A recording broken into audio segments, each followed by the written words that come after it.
Hello viewers, कैसे हैं आप सब। आई होप आप सब बिल्कुल ठीक होंगे, खुशहाल होंगे। आज मैं आपके लिए लेकर आई हूँ पति पत्नी के रिश्ते को मजबूत बनाने के लिए 10 ऐसी खास बातें जो आपको अपने जीवन में अप्लाई करनी चाहिए।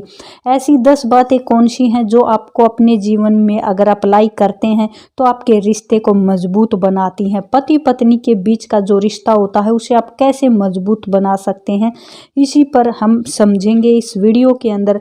अगर आप अभी तक चैनल पर पहली बार आए हैं, चैनल को सब्सक्राइब नहीं किया है तो आपको चैनल को सब्सक्राइब कर लेना चाहिए, क्योंकि आपके लाइफ की हर प्रॉब्लम का सलूशन हम लेकर आते हैं आपके लिए। तो गाइज चलिए वीडियो को शुरू करते हैं और सबसे पहले बात करते हैं पहला जो काम आपको करना है एक दूसरे को समझने का। सबसे पहले पति पत्नी एक दूसरे को जाने समझे, साथ टाइम बिताएं। जिन बातों से एक दूसरे को खुशी मिलती है उन्हीं बातों को आपको ध्यान रखना चाहिए। कभी कभी साथ मिलकर बाहर घूमने भी जाना चाहिए। दूसरे नंबर पर आता है एक दूसरे को सम्मान देना। एक दूसरे का सम्मान करें। स्वयं को सही साबित करने के लिए आपको एक दूसरे को कभी भी अपमानित नहीं करना चाहिए। अगर आपके रिश्ते में एक दूसरे को सम्मान ही नहीं दे पाएंगे, आप एक दूसरे के सम्मान को नज़रअंदाज करेंगे, तो इसे आपके रिश्ते में काफ़ी ज़्यादा मनमुटाव आ सकते हैं, आपके लड़ाई झगड़े की वजह बन सकता है। तीसरे नंबर पर आता है विश्वास, जो कि 100% रिश्ते में होना ही चाहिए। विश्वास में कभी कमी आने नहीं देनी चाहिए। अगर आपके विश्वास में कमी आती है तो आपके रिश्ते को ख़त्म ही समझिए, क्योंकि विश्वास ही एक ऐसा माध्यम है, एक ऐसा विश्वास है जो कि रिश्ते को मजबूत बनाता है। और विश्वास अगर टूट जाता है तो शक पैदा होता है। विश्वास अगर ख़त्म होता है तो रिश्ता टूट जाता है, रिश्ते की नींव ही ख़त्म हो जाती है। तो आपको अपने लाइफ पार्टनर पर हमेशा विश्वास रखना चाहिए। आपके सामने अगर कोई आकर कुछ भी उसके बारे में उल्टा सीधा बोले तो आपको सामने वाले पर विश्वास न करके अपने लाइफ पार्टनर पर विश्वास करना चाहिए, चाहे वो बात आपको सच लगे या झूठ। आपको इस डिस्कशन के लिए, इस बात के लिए अपने पार्टनर से बात करनी चाहिए। और सामने अगर कोई आपके कुछ भी अपने पार्टनर के बारे में बात कर रहा है, कोई व्यक्ति उसकी शिकायत कर रहा है, उसके बारे में कुछ गलत बोल रहा है, तो आपको उसे ये महसूस बिल्कुल नहीं होने देना चाहिए कि आपके दिमाग में शक पैदा हो चुका है। क्योंकि अगर सामने वाले को ऐसा लगता है कि हाँ, इसके दिमाग में अपने पार्टनर के लिए शक पैदा हो चुका है, तो आजकल की टाइम की दुनिया का आपको पता है कि रिश्ते जोड़ने से ज़्यादा लोगों का काम तोड़ने का भी होता है। तो आपको हमेशा दूसरों के सामने अपने रिश्ते को मजबूत दिखाना चाहिए और होना भी चाहिए। चौथे नंबर पर आता है गुस्से पर नियंत्रण रखने का। गाइज काफ़ी व्यक्ति ऐसे होते हैं जो अपने गुस्से पर नियंत्रण नहीं रख पाते, अपने गुस्से को खुद पर हैवी होने देते हैं। कभी भी आपको क्रोध घमंड नहीं करना चाहिए। पति पत्नी को एक दूसरे पर गुस्सा आता है अगर किसी बात पर, तो आपको उस पर गुस्सा नहीं करना चाहिए। अगर जिस टाइम आपको गुस्सा आ रहा है उस टाइम आपको एक दूसरे से दूर ही रहना चाहिए। अगर आपको मान लीजिए किसी बात को लेकर, हस्बैंड होते हैं जिन्हें बीवी पर गुस्सा आ जाता है और वो गुस्से में गाली गलौज करने लगते हैं, मार पिटाई भी करने लगते हैं, तो आपको क्या करना चाहिए? आपको उस टाइम पर, अगर आप घर पर रहते हैं और आपका गुस्सा शांत नहीं होता, तो आपको बाहर चला जाना चाहिए। अपने घर से बाहर अपने दोस्तों के साथ कुछ वक्त बिताना चाहिए। जिस जगह पर आपको अपना गुस्सा ऐसा फील होता है कि यहाँ आकर मुझे शांति मिलती है, किसी मंदिर में जाकर अगर आपको शांति मिलती है, किसी दोस्त के पास जाकर, किसी भी बहन के घर जाकर, अगर जहाँ पर भी जाकर आपके दिमाग को शांति मिलती है, आपको उस जगह पर चले जाना चाहिए जिस वक्त आपको ज़्यादा गुस्सा आ रहा हो। क्योंकि घर पर अगर आप रहेंगे तो आप 100% अपनी वाइफ के साथ झगड़ा करेंगे, मार पिटाई करेंगे। तो आपको जब तक आपका गुस्सा शांत नहीं होता, आपको ये तरीका अपना लेना चाहिए, अगर आपका घर पर रहकर गुस्सा शांत नहीं हो पाता है तो। 5वें नंबर पर आता है गलत फहमियों को नज़रअंदाज करने का। छोटी सी छोटी गलतियों को नज़रअंदाज करने का प्रयास करना चाहिए, उन्हें सुधारने का मौका देना चाहिए अपने पार्टनर को। कुछ लोग क्या करते हैं, छोटी छोटी गलतियां होती हैं बीवी से भी हो जाती हैं, हस्बैंड से भी हो जाती हैं और उन छोटी छोटी गलतियों को लेकर झगड़े करने शुरू कर देते हैं। आपको ऐसा नहीं करना चाहिए। अगर आपके पार्टनर से कोई छोटी गलती हो भी जाती है तो उसे समझाइए, पास बिठाइए, उसे बताइए कि उसने क्या गलती की है और उसे अपनी गलती को सुधारने का मौका देना चाहिए आपको। प्रत्येक व्यक्ति, हर कोई परफेक्ट नहीं होता, हर किसी से गलतियां हो जाती हैं, इंसानों से गलतियां होती हैं, भगवान से भी गलतियां हो जाती हैं। कई बार आपने देखा होगा, हर रामायण को ले देखिए, आप रामायण उठाइए, अगर आपने कभी रामायण पढ़ी है तो उसमें भी देखिए भगवानों ने भी कई बार ऐसे व्यक्तियों को आशीर्वाद दिया है, असुरों को आशीर्वाद दिया है, ये पता होते हुए भी कि ये असुर है, इसको आशीर्वाद देने के बाद इसे, अगर आप इसको कोई ऐसा आशीर्वाद देंगे जिससे कि विनाश होता है, फिर भी वो आशीर्वाद दे देते हैं, फिर बाद में पछताते भी हैं। तो गलतियां हर किसी से भी होती हैं, भगवान से भी हो जाती हैं। इंसान तो फिर भी इंसान है, इंसान से तो क्यों गलती नहीं होगी भाई। तो आपको अपने पार्टनर की गलतियों को थोड़ा सा नज़रअंदाज करना चाहिए, उनकी मिस्टेक को इग्नोर करना चाहिए और उन्हें उन गलतियों को सुधारने का मौका भी देना चाहिए। छठे नंबर पर आता है अपशब्द बोलना। कई बार क्या करते हैं, लेडीज़ हो या फिर जेंट्स, अगर किसी भी बात को लेकर झगड़ा होता है, कोई बहस होती है, तो वो अपशब्द ज़्यादा बोलते हैं। जेंट्स अगर अपने, जैसे हस्बैंड झगड़ा करता है बीवी से, तो वो अपनी बीवी के मायके वालों के बारे में गाली गलौज करने लगता है, उसके मायके वालों को उल्टी सीधी बातें कहने लगता है, तो उसे ज़्यादा फील होता है। उसकी वाइफ का भी फिर गुस्सा सातवें आसमान पर हो जाता है कि मैं इतनी छोटी सी गलती के लिए मेरे पेरेंट्स को गालियाँ दे रहा है, मेरे भाइयों को गालियाँ दे रहा है।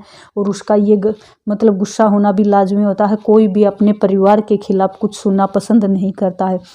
कुछ बीवियाँ क्या करती हैं, बीवी को अगर गुस्सा आता है तो वो भी हस्बैंड के साथ झगड़ा होता है और हस्बैंड के फैमिली वालों को इन्वॉल्व कर लेती है, उनको सास को गालियाँ देने लगती है, ससुर को देने लगती है, उसके भाई को, भाभी को, उनके बारे में मतलब उल्टी सीधी बातें बोलने लगती है। भाई झगड़ा होता है, हर किसी के घर में होता है, लेकिन झगड़ा जिस मुद्दे पर है, जिस बात पर है, आपको उसी बात के बारे में ठंडे दिमाग से बात करनी चाहिए, ना कि एक दूसरे को अपशब्द बोलने चाहिए। या फिर क्या करते हैं, काफ़ी सारी लेडीज़ हो या फिर जेंट्स एक दूसरे को टोंड करने लगते हैं कि तुम तो ऐसे घटिया इंसान हो, तुम तो ऐसे बेकार इंसान हो, तुम ऐसे हो, तुम ऐसे हो, ऐसे। ये बिल्कुल गलत होता, क्योंकि उस वक्त आप गुस्से में बोल देते हो, फिर ये बातें दिल में चुभने लगती हैं। और ये बातें ऐसी होती हैं जो झगड़े के वक्त बातें कही जाती हैं, वो कहते हैं ना कि गुस्से में कभी कभी जुबान पर सच भी आ जाता है, और फिर ये बातें लाइफ टाइम के लिए दिल में चुभती रहती हैं सामने वाले को कि उसने मुझे ये बोला, उसने मुझे ये बोला। और फिर वो क्या होता है, प्यार और विश्वास दोनों धीरे धीरे ख़त्म होने शुरू हो जाते हैं। और आपके जीवन में जो प्यार और विश्वास अगर ख़त्म होता है तो मतलब लाइफ का हर चीज़ में आपका सब कुछ यूँ सोचो ख़त्म ही, आपकी लाइफ बिल्कुल बंजर हो जाएगी। सातवां नंबर आता है मधुर शब्दों का इस्तेमाल करना। मधुर शब्दों का आप इस्तेमाल कैसे कर सकते हैं, जैसे कि आप दोनों एक दूसरे की तारीफ़ करना सीखें। अगर आपने अभी तक अपने पार्टनर की तारीफ़ नहीं की है तो आपको आज ही से इस बात को ध्यान रखना है। छोटी छोटी बातों पर तारीफ़ करें, छोटी छोटी बातों पर उसे ये विश्वास दिलाएं कि आपको उनसे कितना प्यार है, कितना विश्वास है। कभी कभी अपने साथ उसे बाहर घुमाने लेकर जाएं। अगर आप जॉब करते हैं, आपके पास इनकम है, तो छोटी छोटी बातों का सरप्राइज़ दें उन्हें। छोटी छोटी चीज़ों में क्या होता है, कई बार ऐसा होता है कि आपने कभी अपनी वाइफ को गिफ्ट देना तो क्या कभी भी उसे खुशी के 2 पल नहीं दिए हैं, और आप उसे उम्मीद करते रहते कि वो आपको खुशियाँ देती रहे। वाइफ का भी हक बनता है खुशियाँ पाने का, तो आपको उन्हें छोटे छोटे सरप्राइज़ भी दे देने चाहिए। जितना आपका बजट है उसी बजट के हिसाब से आपको उन्हें सरप्राइज़ देना चाहिए, उन्हें अच्छा फील होगा, उन्हें भी खुशी मिलेगी। ये आपको हमेशा याद रखना चाहिए। खुशियाँ सबको प्यारी लगती हैं, और अगर आप अपनी वाइफ के लिए कोई सरप्राइज़ गिफ्ट लेकर आते हैं, चाहे आप एक फ्लावर ही क्यों ना लेकर आ जाए, उसमें भी आपकी वाइफ को बहुत खुशी मिलेगी। कोई महंगा गिफ्ट इम्पोर्टेंट नहीं होता, इम्पोर्टेंट होता है आपका प्यार, और आप क्या देते हैं प्यार से, वो चीज़ इम्पोर्टेंट होती है। महंगी या सस्ती इम्पोर्टेंट नहीं होती है। 8वें नंबर पर आता है गलतफहमियों से आप कैसे बच सकते हैं। जैसे कि मैंने पहले भी इस टॉपिक को कवर किया है कि आपको गलतफहमी अपने रिश्ते में नहीं आने देनी चाहिए। जिन बातों से आपके जीवन में झगड़े ज़्यादा होते हैं उन बातों से आपको दूर रखना चाहिए। दूसरों के द्वारा कही गई बातों पर बिल्कुल ध्यान नहीं देना चाहिए। किसी प्रकार की ऐसी बात अगर आपके दिल में चुभ रही है, ठेस पहुंच रही है, तो उन बातों को भी आपको अपने दिल से बाहर निकालना चाहिए। अगर कुछ बात ऐसी पता भी चलती है तो आपको अपने पार्टनर के साथ उस बात को डिस्कस करना चाहिए, बिना डरे, बिना किसी बात का ये किए कि सामने वाला क्या सोचेगा। सामने वाला क्या सोचेगा ये मत सोचिए।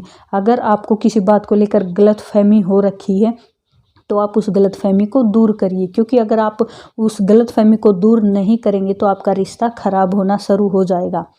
अब आता है 9वां पॉइंट, जो कि बहुत ही इम्पोर्टेंट होता है हर किसी के लिए। कई मामलों में देखा गया है कि दोस्तों पति पत्नी के संबंध काफ़ी टाइम दूरियां शारीरिक कमी की वजह से भी होती हैं। कभी कभी आप अपने आप को खुश करने के लिए अपने लाइफ पार्टनर की खुशी का ध्यान नहीं रखते। शारीरिक संबंध बनाते वक्त आपको खुशी मिलती है, आप वो ज़्यादा इम्पोर्टेंट रखते हैं। आपके पार्टनर को क्या तकलीफ़ हो रही है, क्या कैसा लग रहा है, ये आपके लिए कोई इम्पोर्टेंट नहीं होता। तो आपको अपने पार्टनर से इस बारे में डिस्कस करना चाहिए, उनसे पूछना चाहिए कि वो आपसे खुश है या नहीं। अगर खुश नहीं है तो उससे पूछिए कि वो कैसे खुश हो सकते हैं और कैसे उन्हें अच्छा लगता है। ये भी एक काफ़ी इम्पोर्टेंट है। काफ़ी रिश्तों में इस वजह से भी कई रिश्ते टूट जाते हैं, क्योंकि अगर आप सिर्फ अपनी खुशी का, अपने शारीरिक सुख का ध्यान रखेंगे और अपने पार्टनर का नहीं रखेंगे तो इस वजह से भी आपका रिश्ता खराब होना शुरू हो जाएगा। अब आता है 10वें नंबर पर, शक करता है मजबूत रिश्तों को भी ख़त्म। शक एक ऐसी बीमारी है जो कि आपको पता है दुनिया में कोई भी कितना भी मजबूत रिश्ता क्यों ना हो, शक एक ऐसी चीज़ होती है जो हर रिश्ते को ख़त्म कर देता है, प्यार की जगह नफ़रत पैदा कर देता है। तो आपको अपने पार्टनर पर शक नहीं करना चाहिए। ज़्यादातर आपने देखा होगा 100 में से 80%, 100 में से 80% रिश्ते ऐसे होते हैं जो शक की वजह से ख़त्म होते हैं। तो आपको अपने पार्टनर पर शक नहीं करना चाहिए। अगर आपको किसी बात से शक हो भी जाता है तो उससे डिस्कस करिए, और अगर आपको ये लगता है कि आपका पार्टनर गलत कर रहा है तो उसको एहसास दिलाइए, उसको समझाइए, उसको रियलाइज़ कराइए कि वो गलत कर रहा है और अपने रिश्ते को मजबूत बनाइए। तो आई होप गाइज आपने ये 10 बातें अच्छे से अपनी लाइफ में कवर अप करनी है, अपने लाइफ में अप्लाई करनी है। अगर आप खुशी से अपने जीवन को जीना चाहते हैं तो इन बातों को ज़रूर ध्यान रखिएगा। अगर आपकी लाइफ में कोई और भी ऐसी ही प्रॉब्लम है जिसका आपको सल्यूशन नहीं मिल रहा है, जिसके लिए आप काफ़ी कोशिश कर चुके हैं और आपको कुछ भी मतलब हल नहीं हो पा रहा है, तो आप मुझे कमेंट करिए, बताइए। मैं आपके लिए हेल्पफुल वीडियो लेकर आऊँगी जिसके अंदर मैं आपको बताऊँगी कि आप अपने जीवन के कैसे प्रॉब्लम्स को अपने जीवन से दूर कर सकते हैं। तो गाइज़ मिलते हैं अगली वीडियो में, तब तक अपना ख्याल रखिएगा। धन्यवाद।